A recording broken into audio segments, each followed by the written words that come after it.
Welcome to Cut the Crop, keeping you in the know about everything you grow.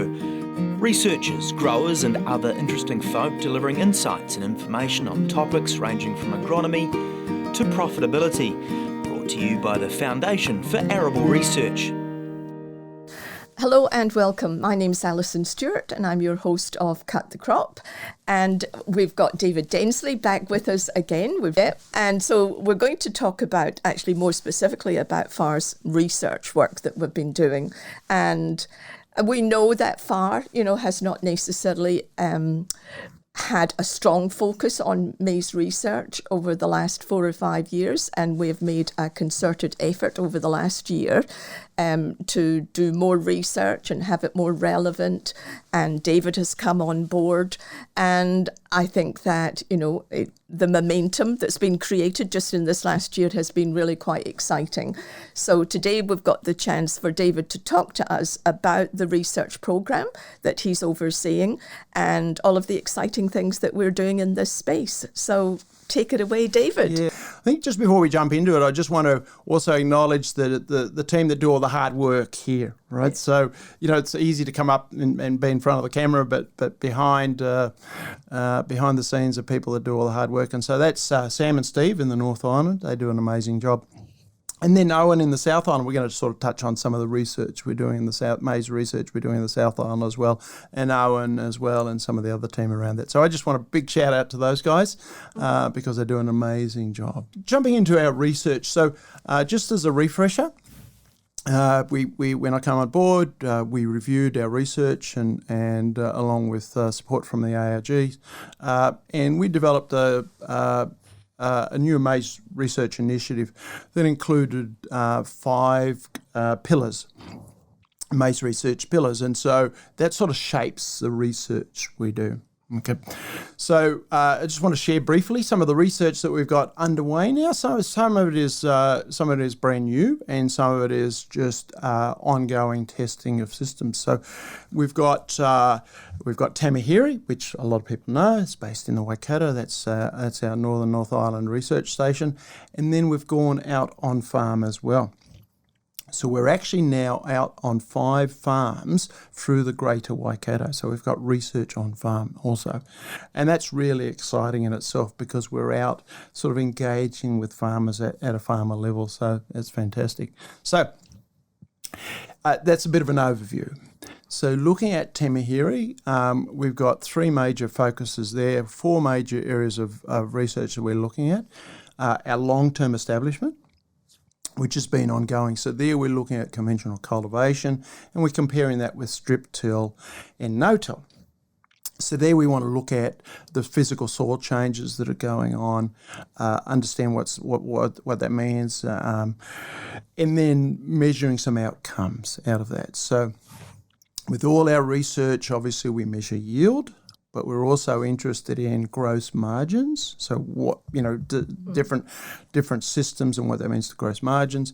And then also looking at forage and grain quality as well. So we're doing that in the long-term establishment. So that's one at Tamahiri. The other one is looking at nitrogen use efficiency. And that's pretty much ongoing research. So, and then the other incentive is this increased price in nitrogen. So we've seen it almost double this year in price, and how long it stays at that high level. There's 2 others, and they are first of kind research, and this has not been done in New Zealand in the past. And so one of those is around this multi-hybrid trial. Research trial. So we know that maize growers and the maize industry will be very familiar when they choose their hybrids. They've got a choice of hybrids that have got really strong drought tolerance. They've got choices of hybrids that actually have performed really well at the top end. So they might have high yield potential, but they might not be so strong on drought tolerance. Those drought tolerant hybrids do really well in drought soils, but then don't perform at the top end. So if you think about that, and we've got a paddock that's got some variability, what about if we placed the hybrid that has got the better drought tolerance in those drought tolerant parts of the field, and actually we plant the other hybrid that has got high end yield potential in those high yield areas of the field. Makes sense, I would say, on paper. So we've actually invested some upgrades in our maize planter in the farm maize planter, where we can actually change those hybrids as we go through the field. We change backwards and forwards automatically. And so we're really interested in understanding what economic benefit that might bring and how that can influence our grain quality or our silage quality. So one assumes that the end product isn't influenced then by the hybrid that's used. No, and so yes and no, yes and no. So there's different silage quality traits between hybrids, and there's different grain quality traits between hybrids. But if you're planting a high yield potential hybrid in a drought soil, the drought overrules some of these quality traits that might be inbuilt in a hybrid, if that makes sense, right? So you can have all the quality and the quality, you can all have these different traits in the hybrid, but if drought hits you, then that overrules everything else. And then you think about climate change, so more extreme weather events, so we're more likely to have these drought events. And so every field is variable. There'll be some areas of the field that soils will retain more soil water, and there'll be other areas that don't. And so being able to match that hybrid to that environment is really exciting stuff. So we're excited about that research. Again, with the updates to our farm maize planter, we've got the ability to be able to put nitrogen much closer to the seed. Now, why that's important is if you're looking at cover crops, or catch crops, and those catch or cover crops have got a fair amount of carbon in them relative to the nitrogen. We can get some nitrogen immobilisation going on in the little maize plant, in the small maize plant. How do we mitigate that? So we're looking at that as well. I mean, this modification that you've made to the maize planter, is that substantive, or is it something that growers could pick up and do themselves if we found this research looked really good? Yeah, absolutely. So the updates to the planter are commercial updates. Yeah.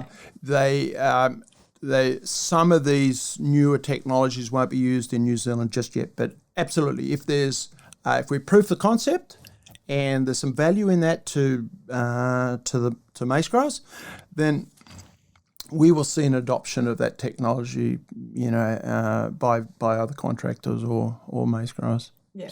So obviously this is, the key research focus up in the North Island, up in the Waikato, but we've now got, maize research down in the South Island. So tell us about, why we're doing that and what we're doing.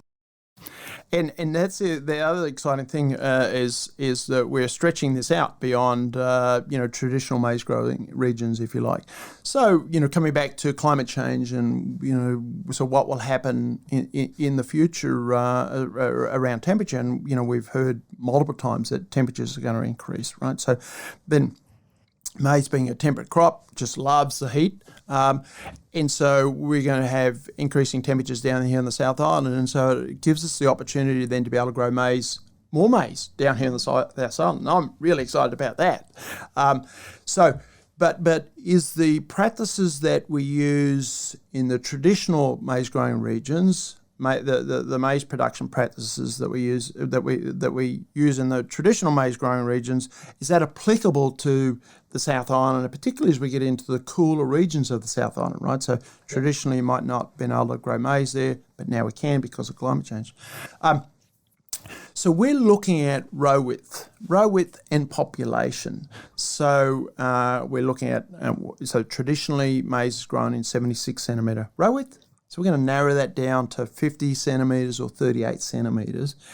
And then by doing that, we actually intercept more solar radiation early on in the season. Mm-hmm. And so is that going to make a difference? In North America, as you travel north in North America, so as you get colder, you're more likely to get a response to narrow row. And so the same should happen here in New Zealand. Yeah. Right? So we're doing that. So narrowing up the row, And then also, in theory, we should be able to push up the population as well. So we're looking at both those things. And so that should complement the work that that the commercial companies are doing, breeding for hybrids that are more suited to those conditions. And so I've done work prior to joining FAR. I've done work in Vladivostok, for example, right? In Vladivostok in southern Russia is a pretty cold environment, and so we grew maize there, maize and soybeans, and so short maturity hybrids are available to plant in cooler regions. We just need at least 130 frost-free days. You really need, if you can get 130 frost-free days, in theory anyway, we can produce maize, and we should be able to do it with some good financial returns. And can we drive our profitability by narrowing up the row and or increasing the population, Alison? So that's research that's going to answer those questions. Yeah. So what about the work that you're doing on growers' properties? Is it sort of like the same activity on 5 different properties, or are you exploring different things in different properties? So in a perfect world, Alison, we would be across farms right across all the maize growing regions in New Zealand, but logistically we can't do that. So our maize research headquarters is based up in the Waikato, and that's where our maize planter is as well. So all these 5 farms are in the wider region of the Waikato. And so that's why we have things like field days where we bring other people sort of from out of region and we can show them what's going on farm. So what we're doing there is 4 of those 5 are maize silage and 1 of them is for maize grain. In time, if we have available resource, we'd like to have a second grain site. And we're looking at cover crop or catch crops over the winter, different species of those catch crops and how that might impact our maize. And then we're looking at different establishment systems as well. So conventional cultivation, strip till and no-till. So we're exploring more of those. Especially the strip till and no-till. I mean, conventional cultivation is a common practice here in New Zealand. We know about that. Yeah. We pretty much have that nailed. What does best practice strip till and no-till look like within New Zealand under a maize production system? That's a good question. Yeah. And so we're then exploring both those and across different soil types as well. And we've made some really interesting observations so far. And are you going to tell us? Yes, I'm sort of catching my breath here. Yes, so I'm just picking on two of our on-farm sites. So one's on heavy clay soil. We've actually got 2 sites on heavy clay soils. And then the others are on the ash soils in the Waikato. Now, those ash soils are extremely forgiving soils. They're very easy to manage, very easy to over-cultivate as well, and then very easy to erode also. So that's the ash soils. But on clay soils are much more difficult. So one of our sites, one of the 2 clay sites, has been in maize production for 50 years. And so, and that's had traditional cultivation practices, and the structure is really, the organic matter has been removed out of these soils, and the structure has really collapsed. So here we are trying to do, strip till is relatively easy. Cultivation, with enough cultivation passes, you can get a seed bed if you like. Strip till, we can make that work. No till into those heavy clay soils, 50-year-old cropping soils. That is a challenge, Alison. And so on one of these sites, you can actually go and look at these differences. And then we can compare those to ash soils. So in short, so we measure things like uniformity emergence. So those of us that are involved in the maize industry, we know how critical that is. You want every little seedling to come out of the ground together. And then you want every one of these seedlings to be uniformly spaced within the row. Yeah. Planting into heavy clay soils under no-till and getting those out of the ground uniformly can be a challenge. So what we observed already is that we have a difference. And the ash soils, uniform emergence, uniform within row spacing, and we really have nailed it in the no-till on the ash soil. On the clay soils, we saw a variation in emergence, and in some ways we sort of expect that a little, and then a variation within row spacing as well. Now, we're not disappointed by that though, Alison, in some ways, because that's what research is about. So how did we go? What do we need to refine our system in order to achieve those objectives? And remember that our no-till and our strip-till and cultivation are going into different cover crops. So if we do no-till into clover, for example, what's our emergence uniformity like compared to ryegrass and cultivation, for example, right? So we make those comparisons. And then what does that look like next year and the year after and, say, in 5 years' time? Because one of the things I didn't mention is that this is long-term research. So we're committed to this long-term because it takes time to change. You're absolutely right, that, the impact of what you've done previously will impact on your current crop, and what you do in your current crop is going to influence, what happens on your subsequent crop, and it's understanding all of those interrelationships. Really, really critical. And the farmers that are partners in this research are really committed. So they know that we're here at least for 5 years, and some of them are suggesting, well, David, we understand that this could take 10 years or more. So we're there long term. And we need to be patient. And when we host, our growers and the industry on these sites, we just reinforce that hey, you've done 50 years of conventional cultivation, to think that in 1 year you're going to turn that around. That's not going to happen. Yeah.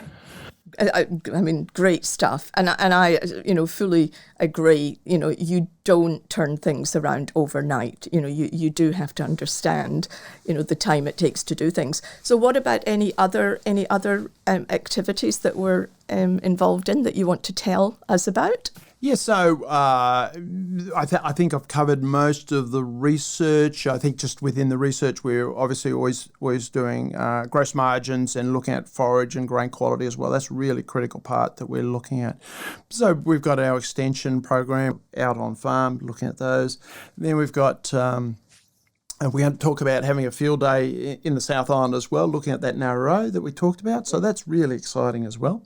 And then we've got our Beyond First Principles winter workshops, where by then we've done our year's research, we've got the results, and we're going to talk about those results in these winter workshops as well. And we take those winter workshops right around New Zealand, Alison. So it's a great opportunity to travel to where our industry's at in their region and talk about those things. Yeah, that'll keep you busy and out of trouble. Alison, there is no risk between my 3 days at FAR and my private consultancy work. There's absolutely no risk of running out of things to do. Yeah, I know, but we do appreciate your enthusiasm and your commitment. And as I said at the beginning of the podcast, I think that we're just starting to see the momentum, from the investment that we've made and the commitment that we've made. And we hope over the next sort of 2 years that that the maize growers will really start to be able to see some benefit from their maize levy. Absolutely, and that's absolutely what I'm charged with doing as well, is bringing value to our levy payers, Alison. Yeah. Thank you very much, David. And thank you very much, listeners. Have a great day on the farm. Thanks for tuning in to Cut the Crop, presented to you by FAR. If you'd like to know more about any of the topics discussed or have any suggestions for future topics, go to www.cutthecrop.co.nz.